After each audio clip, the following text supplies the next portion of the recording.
Suasana pertandingan itu sebenarnya berjalan seperti biasa. Rally demi rally tersaji dengan tempo tinggi. Blok-blok rapat berdiri kokoh di atas net, dan setter tampak lebih sering mengalirkan bola ke sisi luar. Namun ada satu hal yang perlahan membuat seluruh arena mulai berbisik heran. Nama Megawati kembali muncul di papan skor. Bukan sekali, bukan dua kali, tapi terus bertambah. Diam-diam, konsisten, mematikan. Annie Mitchem terlihat beberapa kali menggelengkan kepala. Osoy bahkan sempat menatap papan skor cukup lama, seolah memastikan angka yang tertera bukan kesalahan teknis. Bagaimana mungkin? Bagaimana bisa Mega justru memimpin perolehan angka, padahal dalam banyak momen ia terlihat jarang sekali mendapatkan setup bola matang. Inilah yang membuat suasana semakin panas dan penuh tanda tanya. Sejak awal set pertama, strategi permainan terlihat jelas.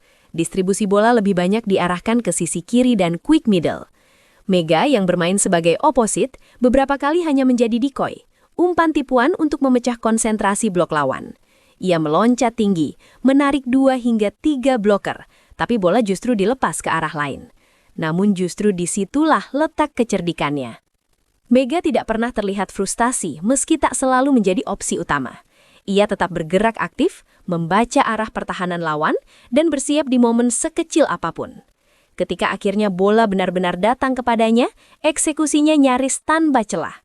Satu sentuhan keras diagonal, satu lagi pukulan lurus yang menyentuh garis, lalu tip cerdas yang menjatuhkan bola tepat di belakang blok. Annie Mitchem sempat berteriak kecil setelah salah satu spike Mega menembus 3 tangan blok. No way! Ekspresinya jelas menunjukkan ketercekitan. Ia sudah membaca arah pukulan, sudah mengambil posisi, namun bola tetap saja meluncur deras melewati tangannya. Osoy pun tak kalah terkejut. Sebagai pemain berpengalaman yang telah menghadapi banyak spiker kelas dunia, ia tahu betul membaca bahasa tubuh lawan. Namun Mega bermain tanpa pola yang mudah ditebak. Kadang terlihat akan memukul keras, ternyata hanya melakukan roll shot. Saat bloker mulai mengantisipasi tip, justru ia menghantam bola sekuat tenaga. Yang membuat semua semakin tidak percaya adalah statistik akhir set kedua. Mega mencetak 2 digit poin, padahal total sentuhan bolanya tidak sebanyak pemain lain. Efektivitasnya luar biasa tinggi. Setiap peluang kecil berubah menjadi angka. Disinilah keistimewaan itu terlihat jelas. Mega bukan tipe pemain yang harus selalu mendapatkan 30 kali setup untuk bersinar. Ia efisien, ia sabar, ia menunggu momen yang tepat. Dalam situasi bola sulit, saat rally sudah panjang dan pertahanan mulai lelah, justru disitulah ia muncul sebagai pemecah kebuntuan. Pada satu rally panjang yang membuat seluruh penonton berdiri, bola sempat berbalik arah 3 kali. Serangan pertama digagalkan blok, free ball dikembalikan, lalu terjadi scramble di area belakang. Bola liar akhirnya diarahkan ke posisi kanan. Mega sudah siap. Tanpa ancang-ancang panjang, ia meloncat dan menghantam bola dengan sudut tajam. Poin. Annie langsung memukul paha sendiri. Tak percaya bola itu masih bisa diselamatkan sebelumnya, lalu berubah menjadi poin lawan. Osoy mendekat ke net, berdiskusi cepat dengan rekan setimnya, mencoba mencari celah. Bagaimana cara menghentikannya? Masalahnya bukan hanya soal kekuatan. Mega bermain dengan insting. Ia membaca pergerakan blok sepersekian detik sebelum melompat. Bahunya sedikit diputar untuk mengecoh arah pukulan. Pergelangan tangannya fleksibel, mampu mengubah arah bola di udara. Di set ketiga, situasi semakin dramatis. Distribusi bola tetap tidak sepenuhnya mengarah kepadanya. Bahkan ada momen di mana ia hanya menjadi pengalih perhatian selama beberapa rally berturut-turut. Namun ketika skor kritis 22-22, bola justru diberikan kepadanya. Semua mata tertuju. Blok rapat sudah menunggu. Annie dan middle blocker berdiri sejajar. Osoy menutup cross, tapi Mega melihat satu celah kecil di antara tangan mereka. Satu pukulan keras, menukik tajam, menyentuh ujung jari blok, lalu keluar lapangan. Challenge sempat diajukan, hasilnya tetap sama. Poin Mega. Teriakan histeris terdengar, bukan hanya dari pendukung, tapi juga dari ekspresi frustasi lawan yang tak habis pikir. Statistik akhir pertandingan akhirnya menampilkan sesuatu yang membuat banyak orang tercengang. Mega menjadi top skor pertandingan.